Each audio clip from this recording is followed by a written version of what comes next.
breaking news today. Please subscribe and then check notification box to get all breaking news alerts. Multiple pro-ISIS internet channels are now actively calling for the assassination of President Donald Trump's son, Barron Trump. News broke that ISIS supporters have shared personal details of the child's life on its social media networks, including the address of his school, along with a Google map pinpointing its location and his day-to-day schedule, according to media monitoring organizations and law enforcement. Using the hashtag handle, the Son of the Mule of America pro-ISIS factions on a well-known Telegram channel have shared the name and address of Barron Trump's school and are calling for supporters of the terrorist organization and sleeper cells within the United States to assassinate him, according to the Middle East Media Research Institute known as Memory. The post was followed by a photo of Barron Trump in order to confirm the call for assassination. Several pro-ISIS Telegram channels have shared and forwarded the post. These ISIS scumbags don't know who they are dealing with here. This came at the same time that ISIS is also calling for an attack on the Vatican, which is surprising considering the current Pope is a huge advocate for open borders and globalism run amok. With open eyes and an open heart, I joined the Catholic Church just a few years ago at the ripe old age of 43. I love my church and I love Pope Francis, and my trip to the Vatican last year was a highlight of my life. Being blessed by Francis in St. Peter's Square is something I will never forget. I should also add that one of the things I love about the Catholic Church is our disagreements. The last thing I want to do is sit in a church that doesn't spiritually or politically challenge me.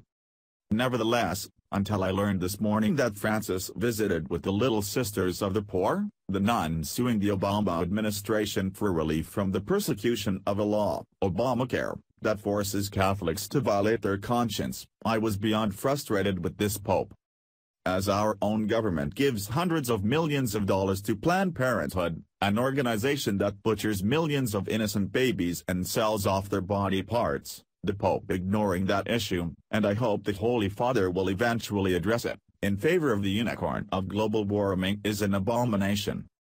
And when I live in a country where the poor have air conditioning and cable bills and iPhones and an obesity problem, with all due respect, the Pope's attacks on capitalism are anti-science. Nothing has done more to lift the poor out of true poverty than free enterprise. If you want to see where true poverty still exists, visit the socialist country, any country where the government has solved wealth inequality. And then there's the issue of immigration. Pope Francis urged Catholic bishops in the United States to open their doors to immigrants, asserting that these people will enrich America and its church. As a Latin American, the Pope apologized for pleading my own case, when speaking about the influx of Hispanic immigrants into the United States. He also thanked the bishops for the work they have done for immigrants in this country. Perhaps you will be challenged by their diversity, he said. But know that they also possess resources meant to be shared. So do not be afraid to welcome them. The Pope also urged the bishops to offer immigrants the warmth of the love of Christ. Again, I mean no disrespect, but this is coming from a man who lives in a city-state completely surrounded, literally, by giant walls. Vatican City is a literal fortress. What would happen to Vatican City if it was to do what Francis is asking America to do? I'm assuming Pope Francis could order such a thing tomorrow, and after the walls came down he could also choose to greet the wave of pilgrims with the warmth of the love of Christ. Of course Pope Francis would never do such a thing because he knows what would happen. Vatican City would be no more, everyone's security and well-being would be compromised, and the standard of living for close to 1,000 residents would be destroyed. Chaos would completely destroy the home of St. Peter. Just as the loss of Vatican City would be detrimental to the world, so too will the loss of an America as we know it if our culture and free enterprise system is exploded into a giant welfare state by waves of immigrants embraced by mercenary, power-hungry Democrats desperate to use them to increase the power of the state. Vatican City's walls allow the Vatican to save itself in order to hold tight to an invaluable culture that exports its generosity and charity and missionary work. Vatican City cannot take everyone in and survive. and it must remain Vatican City or be destroyed at the expense of all the incalculable good it does. By all means, Pope Francis should push and prod and even shame America and Americans to give and give and give and give. We should do whatever we can to help the refugees in the Middle East and do whatever we can to influence and help Mexico and its people. But we cannot do that if we're no longer America.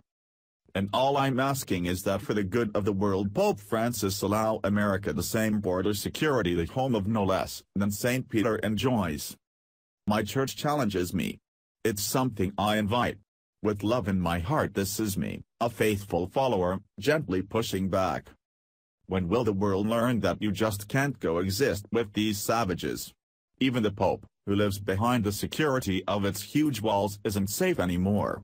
They believe that appeasing the religion of peace will get them to stop hating. Well, I have news for them: nothing will get these radical fanatics to like any infidel. Their Holy Quran commands them to kill all us infidels, and that it's what they set out to do. The sooner the civilized world comes to terms with this fact, the sooner we will be able to rid ourselves of the cancer that is Islam. Please share if you agree we need a strict ban on immigrants from terrorist hotbeds. Follow us on Facebook at Freedom Daily.